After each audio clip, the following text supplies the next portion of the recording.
People plan their everyday carry for their person, but today let's talk about your everyday carry for your car.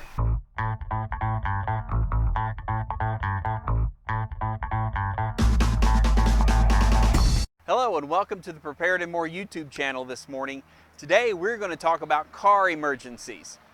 As people who are generally prepared for a whole variety of events that might happen in life, preppers are many times prepared for the big events. They're prepared for nuclear war or an EMP or all these things. They have food and water and those types of things, but sometimes they forget to be prepared for the small emergencies too.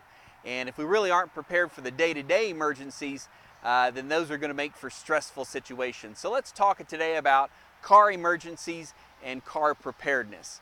So I'm here in my driveway with the back of my SUV, and I want to show you some of the items that I carry with me and some of the things that I do to make sure that I'm prepared for an emergency that might happen along a roadside. So let's talk about some of these items. The first thing we'll talk about here is probably the most common item you might have, and that's just a set of jumper cables. So jumper cables, you should have a set with you. I carry these with me in the box ready to go. But not only do you need the jumper cables, but you need the knowledge of how to use them. And as I talk about many of the things that we're going to talk about today, it's important that you understand how to use these things. One of the things that I did as a parent is I taught my kids, how do you jump start a car? How do you change the oil? How do you do basic maintenance? And so those are things that you should know, and anybody who's in your house that's driving should know those things too. So jumper cables. The thing I use actually more often than my actual jumper cables is a device that I carry called a halo bolt. And there's a link to all these items down in the description, but this would probably be the #1 item. But if you don't have something like this, I highly recommend you get it. This particular item, they have them from about $100 up to about $150. The link in the description is to the one that's the $150 because it has the most features. This particular one, and I have it set out of the box here, will jump start your car many times. Okay, it just simply plugs in to here. Put those on your battery cable, press go, wait a few minutes, and then it'll jump start your car. Works fabulously. This one also has an air pump on it, so it'll air up your tires. It'll also air up things like a basketball and those types of things. So that's available. This one also has both a DC and an AC charger. So you can run a computer off of this, a laptop computer. You can run a lamp off of it if you needed light. It also has a flashlight on this end and a red emergency light also, and a flasher there. You can charge your phone. There's a 12-volt DC here, so you can charge your phone, those types of things. So just a great emergency item to keep with you. And I absolutely highly recommend these halo bolt items. Very portable, easy to use, much easier than dragging out the jumper cables.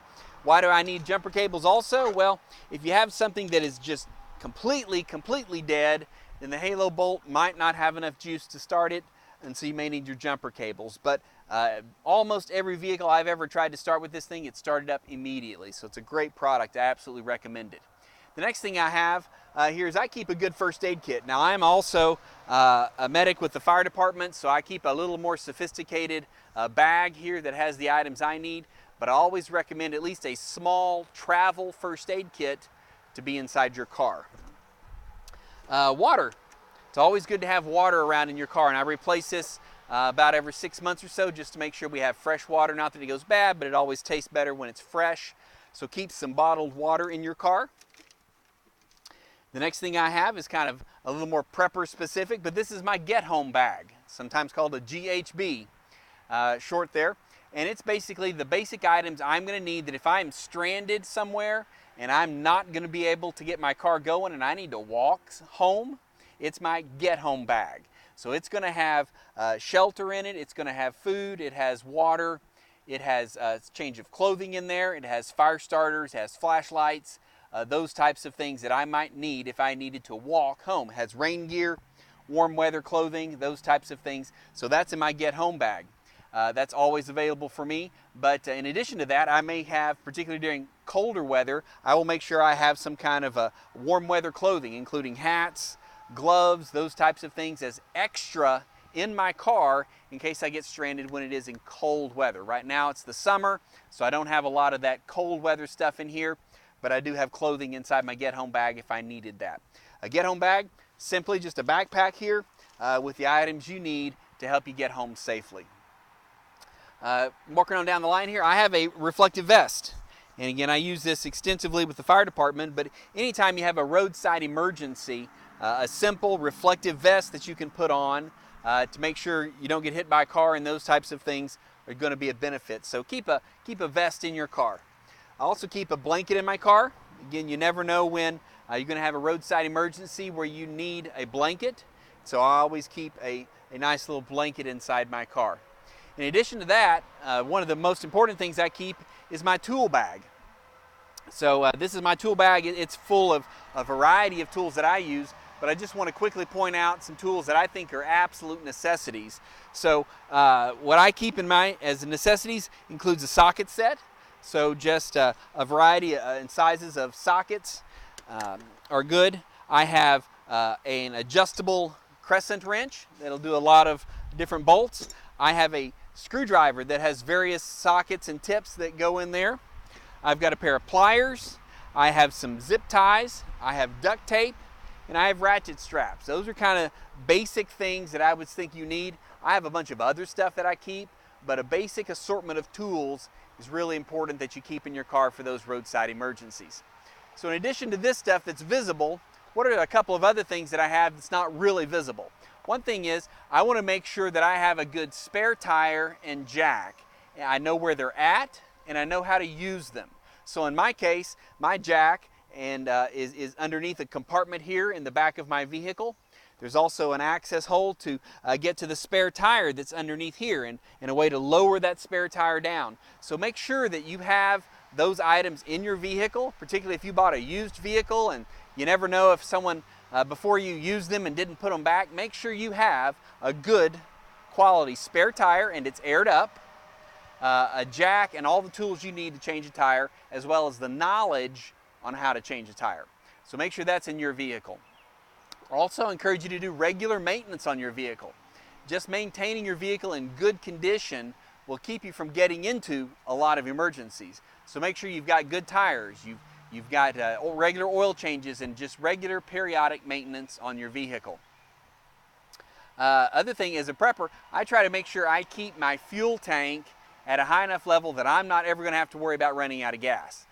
Many times I fill up when I get to the halfway point. So a half tank of gas, fill it up. When I get to half tank of gas, fill it up. But I specifically don't let my gas tank get so low that I'm at risk of running out of gas. So that's an important thing. Probably the last thing that I'll talk about here that I absolutely recommend is some type of roadside assistance. Now, I personally use AAA, that's what I use, but you may get roadside assistance through cell phone providers offer it, car warranty people have it, your insurance, car insurance company may offer roadside assistance, but get some type of roadside assistance. It's normally just $3 or $4 a month, and it can help you when you have lockouts, when you run out of gas, if you need a jump start, if you have need towing because of a breakdown or a wreck or anything like that, all kinds of things. I'm thinking just a couple of weeks ago, personally, I locked my keys in my car and I had to call AAA, came out for free, unlocked my car very quickly, and I was back on the road. But I've always found that I use it, and it's a great add-on to your prepping stuff. So I encourage you to think through these things. If you don't have these things in your car, find a way to get them into your car so that you would also be prepared for roadside emergencies. If you like this video, you want to see more about being prepared, I encourage you to like this video and to subscribe to our Prepared and More YouTube channel. Thanks for visiting us. See you next time.